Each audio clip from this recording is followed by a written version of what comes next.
জাকির নায়েক। আমার নাম গোলাপচাঁদ বিশ্বকর্মা। আমার প্রশ্নটা হলো, বকরি ঈদ এটা কিছুদিন পরেই হবে এই বছরে। আর মুসলিমরা তারা বিশ্বাস করে যে এই বকরি ঈদে তারা কোরবানি দেয় ছাগল, মহিষ, গরু, বিভিন্ন পশু। আর ইসলাম ধর্ম অনুযায়ী আহ ইনসানিয়াত আর মানবতা খুব গুরুত্বপূর্ণ। প্রত্যেক মানুষ দয়া দেখাবে বিভিন্ন পশু পাখির প্রতি আর মানুষের প্রতি, সবার প্রতি তারা দয়া দেখাবে। মুসলিমরা যদি এটা বিশ্বাস করে তাহলে কেন তারা কোরবানি দেয় এই ছাগল, গরু বা মহিষ? বকরি ঈদে কেন এগুলো জবাই করে? মুসলিমরা যে কাজটা করে সেটা কি মানবতার পক্ষে আছে, মানে মানবতা বা ইনসানিয়াত? ভাই খুব সুন্দর প্রশ্ন করলেন যে আমরা বকরি ঈদে কেন গরু ছাগল কোরবানি দেই। বকরি ঈদ না হলে কি কোরবানি দিতে না না, পারবো? যে কোনো পশুর কথা বলতে পারো। প্রশ্নটা হচ্ছে ঈদ না হলে কি কোরবানি দিতে পারবো? তারা কোরবানি দেয়, পশু হত্যা করে। আপনাকে আমি প্রশ্ন করছি বকরি ঈদ বাদে অন্য সময় কোরবানি দিলাম, এটার কি অনুমতি আছে? না না, এরকম তাহলে প্রশ্নটা এরকম কেন? তার এরকম বদলে করা যাবে ডাইরেক্ট না। প্রশ্ন করেন আমরা নন ভেজ খাই কেন। ঠিক, আপনার প্রশ্নটা বুঝতে পারছি না। আপনি তো জানতে চাচ্ছেন আমরা নন ভেজ খাবার খাই কেন, মাংস খাই কেন। আমার প্রশ্নটা হলো বকরি ঈদের সময় নিয়ে আর অন্যান্য সময়গুলো। আচ্ছা ঠিক আছে, দুটোর উত্তর দিচ্ছি।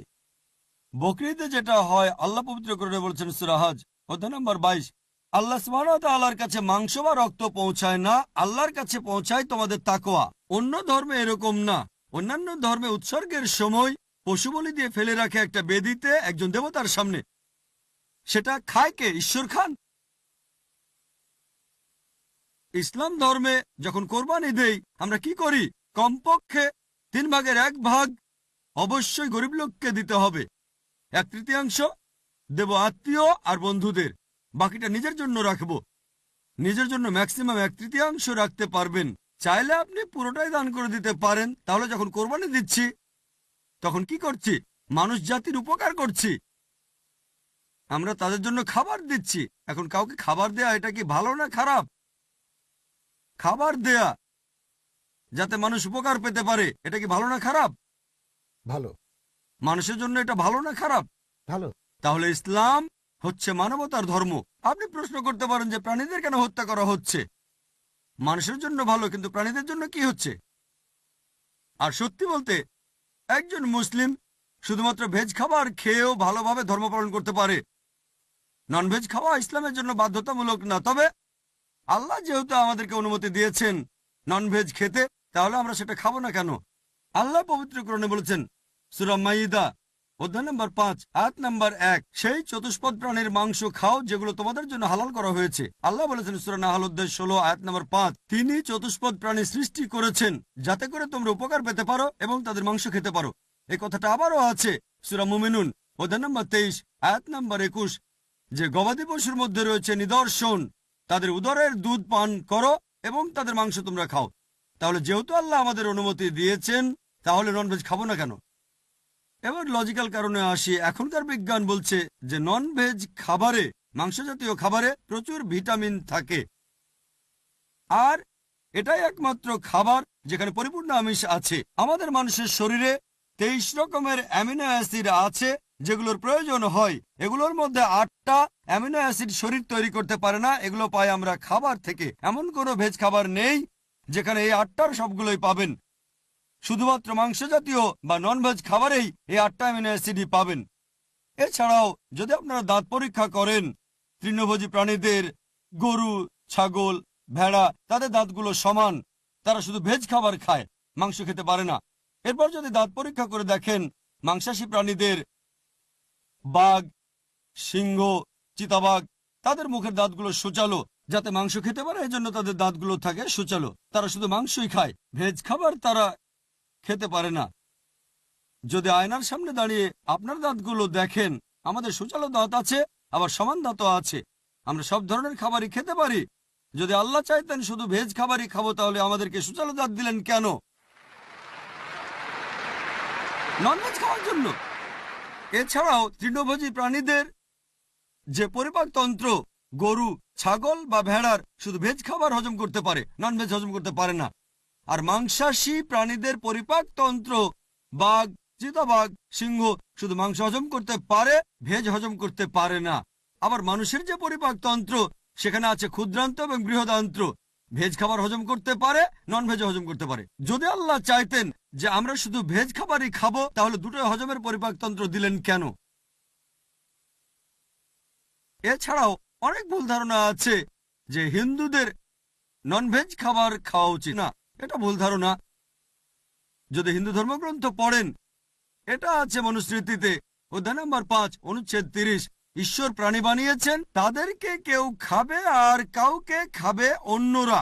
যদি তুমি খাওয়ার জন্য সৃষ্টি করা প্রাণী খাও তাহলে কোনো পাপ হবে না।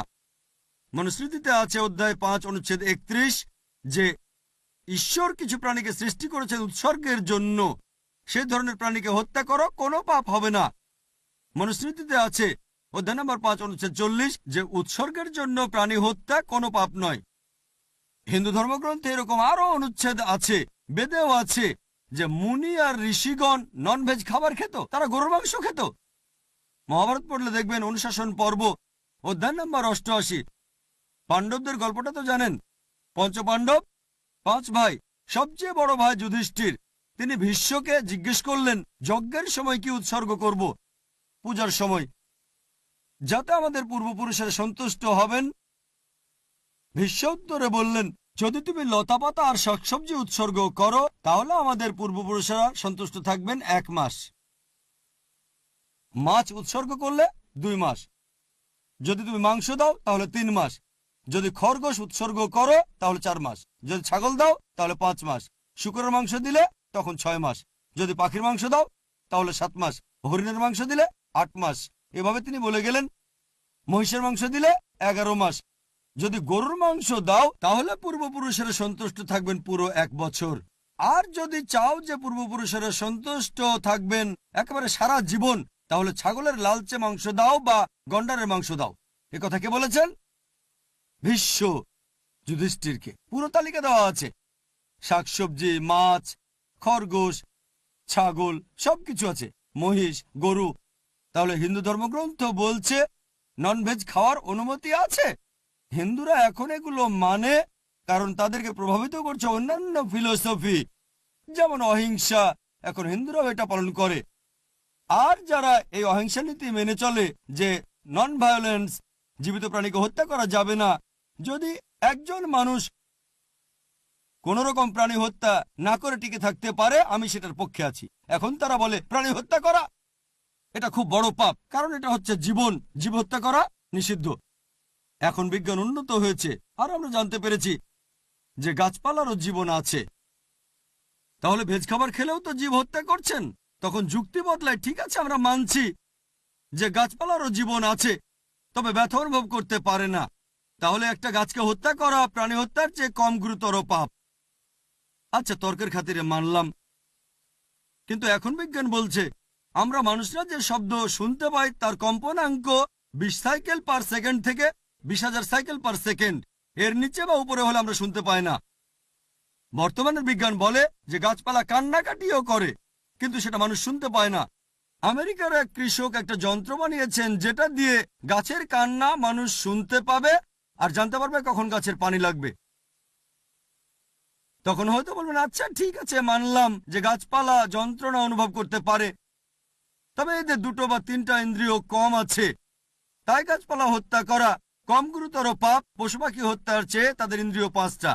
আচ্ছা, তর্কের খাতিরে এটাও মানলাম যে গাছপালা 2টো ইন্দ্রিয় কম থাকে পশু পাখির চেয়ে। আপনাদের একটা প্রশ্ন করি, যে ধরেন আপনার ভাই, আল্লাহ না করুন, ধরেন সে জন্মালো বোবা আর কালা হয়ে, আর বড় হওয়ার পরে তাকে কেউ মেরে ফেললো, তখন কি জজের কাছে গিয়ে বলবেন, মাই লর্ড এই খুনিকে কম শাস্তি দেন কারণ আমার ভাই ছিল বোবা আর কালা? এভাবে বলবেন? আপনি জজকে বলবেন তাকে বড় শাস্তি দেন, আমার ভাই ছিল মাসুম, সে শুনতো না, বলতে পারতো না। তাই ইসলাম ধর্মে এমন না যে 2টো ইন্দ্রিয় কম বা 2টো বেশি। আল্লাহ পবিত্র কোরআনে বলেছেন সূরা বাকারা অধ্যায় 2 আয়াত 168, তোমরা বৈধ আর পবিত্র খাদ্যবস্তু থেকে আহার করো, যেটা ভালো পবিত্র সেটা খেতে পারেন। আর এছাড়াও যদি অমুসলিমরা তারা নন ভেজ খাবার খেতে না চায়, আমার কোনো সমস্যা নেই, আপত্তিও নেই। শুধুমাত্র যখন বলছেন এটা পাপ, মানবতার বিরুদ্ধে, তখন আমি উত্তর দিচ্ছি। এমনিতে অমুসলিমরা ভেজ খাবার খেলে সেটা আমার জন্য ভালো। যদি সব অমুসলিম নন ভেজ খাওয়া শুরু করে দেয় তাহলে গরু ছাগলের মাংসের দাম বেড়ে যাবে। তাই ব্যক্তিগতভাবে আমার আপত্তি নেই।